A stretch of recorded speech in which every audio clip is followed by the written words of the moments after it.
Hi everyone, welcome back to chapter 11 of Badger the Mystical Mutt. Right, do we have a clue for the red bag? We do. Thank you. It's chapter 11. There we are. Fold it over and into the red bag it goes. Okay, Badger, are you ready to do your magic?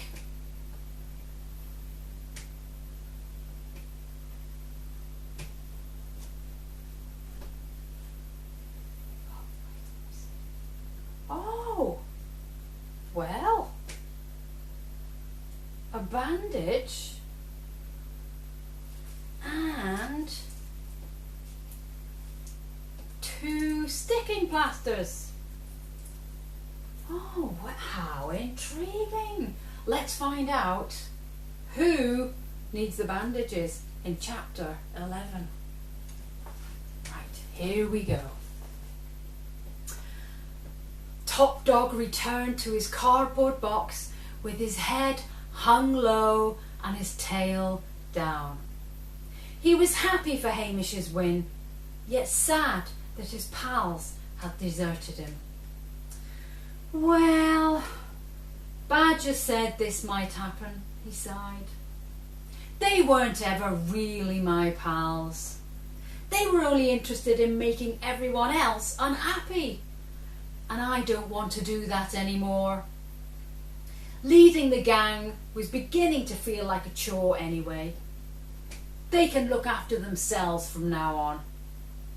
For the first time since he had left his big folk, he noticed something out from the back of his cardboard box.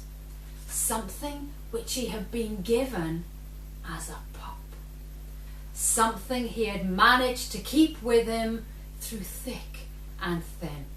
A scrawny, grey, matted, cuddly toy. He pulled his scruffy blanket around him and bedded down for a nap. He fell into a contented dream about his old family of big folk and a new friend called Hamish. Tucked in tight and nuzzled close to him was his trusty unicorn toy. Meanwhile, as Hamish headed homewards with his prize, he decided to visit Top Dog to share out his crunchy munchy chewy chops. He resolved to keep his personalised dinner bowl for himself because, after all, who could he possibly share it with when it had his name on it?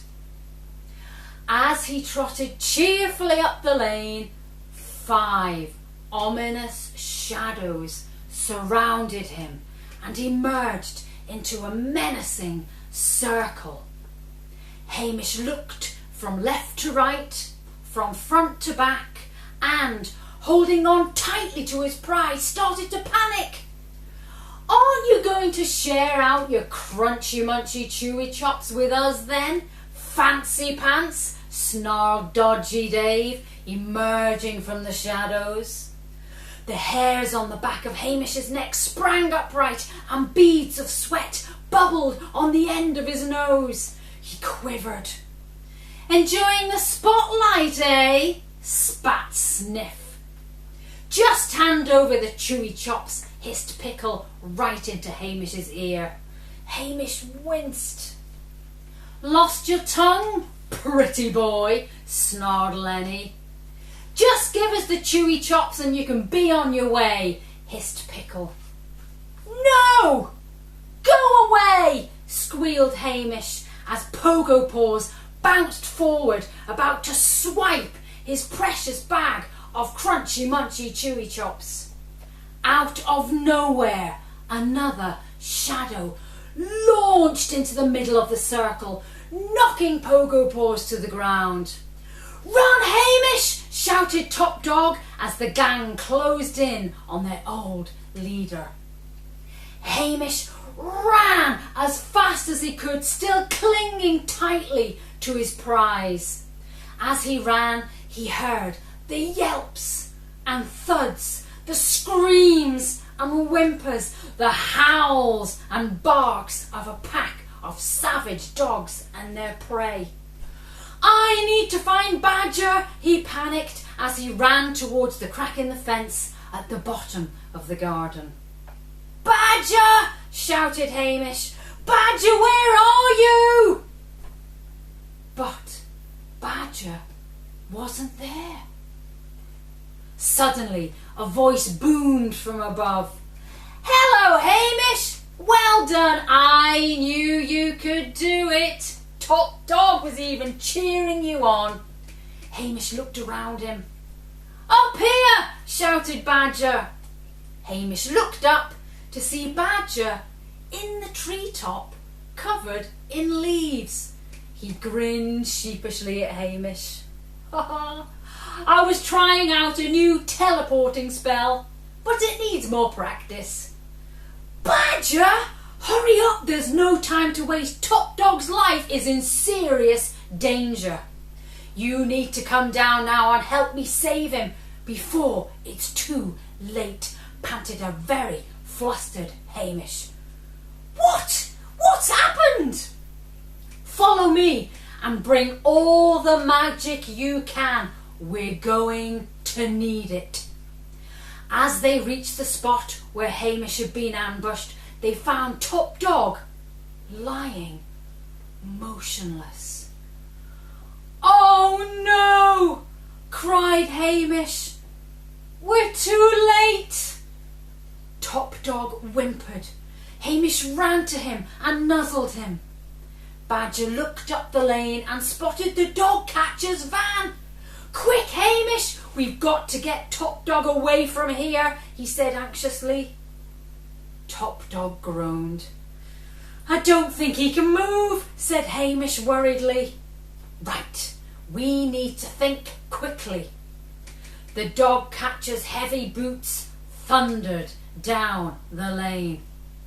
Badger spied a pile of grass cuttings and nodded to Hamish.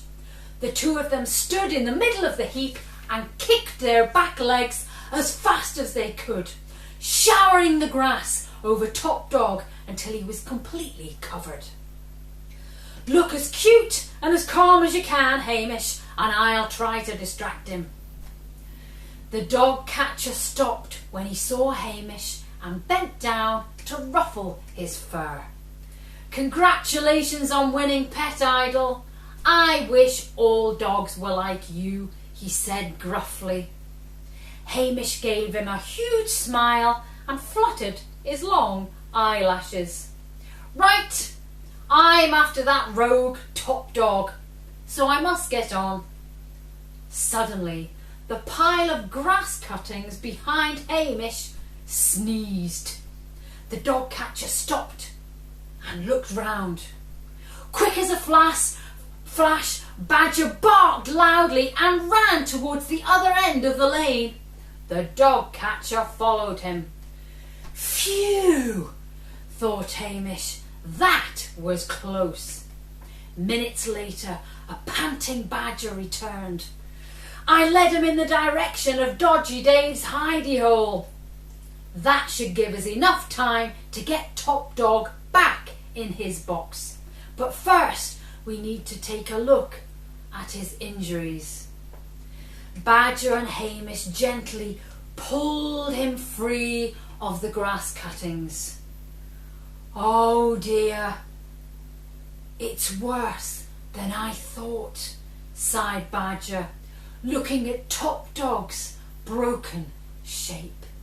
We must act quickly before we can move him anywhere. First, Hamish, I need you to be absolutely still and silent while I ask Chief to help us heal his wounds. Badger placed her paw softly on Top Dog's shoulder. Sparkles of light appeared and swirled around their friend. Chief unravelled slowly from around Badger's neck and floated onto Top Dog as he whispered, "Shokure, Shokure, Shokure. Use your healing magic to take the pain away." Top Dog lifted his head. His eye was swollen, his ear was bitten and crusted, and one of his front paws was badly twisted. Badger's chief tied itself around Top Dog's paw as the sparkles of light faded. "Do you think you could walk a little bit now?" said Badger gently. "We just need to get you back to your bed before the dog catcher returns." Top Dog nodded heavily and tried to get up. "Okay, Hamish, one shoulder each. Let's go." Together they carried their poor injured pal back to his cardboard box. "He should be okay for a while there," said Badger as they walked wearily home. "But the dog catcher will be back for him." And that is the end of chapter 11. Oh, Badger, I really hope they can save Top Dog and that the dog catcher doesn't get him. Well, thank you, Badger. We'll see you next time for the final chapter of Badger the Mystical Mutt. Thanks, Badger. Bye-bye. See you soon.